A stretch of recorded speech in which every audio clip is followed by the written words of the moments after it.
పూజ, ఉపాసన లాంటి చిన్న చిన్న కర్మకాండల ఆధారంగా ఎవరి పడవ ఒడ్డుకు చేరలేదు. నేను 24 సంవత్సరాల పాటు నిరంతరము గాయత్రి పురస్కరణలో నిమగ్నమై ఉపాసన యొక్క ఒక మహత్వపూర్ణమైన అధ్యాయము పూర్తి చేయవలసి వచ్చింది.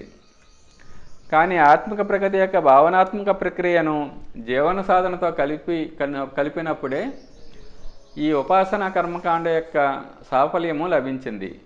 ఇతరుల వలె దేవతలను వశము చేసుకొని లేదా ఇతరులను మోసగిస్తూ కోరికలను పొందడానికి యంత్రమంత్రముల కర్మకాండను మాత్రమే చేస్తూ ఉంటే జీవన దేవతా సాధన యొక్క ప్రాముఖ్యత అర్థం చేసుకుని ఉండకపోతే నిస్సందేహంగా నాకు కూడా ఏమీ లభించేది కాదు.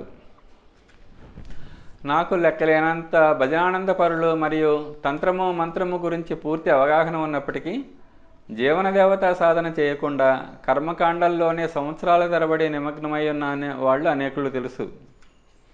వారి పూజా ఉపాసనా విధానము నాకంటే చాలా విస్తృతమైనది. కానీ పరిశీలనగా చూస్తే వారు ఏమీ పొందలేకపోయారు అనేది స్పష్టమైంది. వారిలో తమను తాము మోసం చేసుకునే ఆత్మవంచన చూశాను. దీని ఆధారంగా వారు ఈ జన్మలో కాకపోతే చనిపోయిన తర్వాత స్వర్గముల సుఖాలు లభిస్తాయి అనే భ్రమలో ఉన్నారు. కానీ నా ఉద్దేశము, నా భవిష్యవాణి ఏమిటంటే వీరిలో ఏ ఒక్కరికి స్వర్గము మొదలైనవి లభించవు. వారికి ఏ విధమైన సిద్ధులు చమత్కారాలు లభించవు.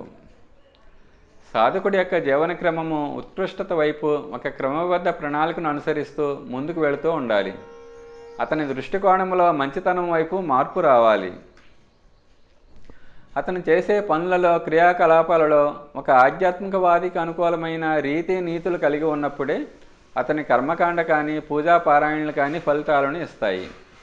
ధూర్తులు, స్వార్థపరులు, పిసినారులు మరియు శరీరము, పిల్లల కొరకు మాత్రమే జీవించేవారు తమ ఆలోచనలు, కార్యపద్ధతుల్ని పరిష్కరించుకోకపోతే వారికి తీర్థయాత్రలు, వ్రతాలు, ఉపవాసాలు, కీర్తనలు, ధ్యానాలు మొదలైన వాటి వల్ల ఏ లాభము ఉండదని స్పష్టంగా చెప్తున్నాను.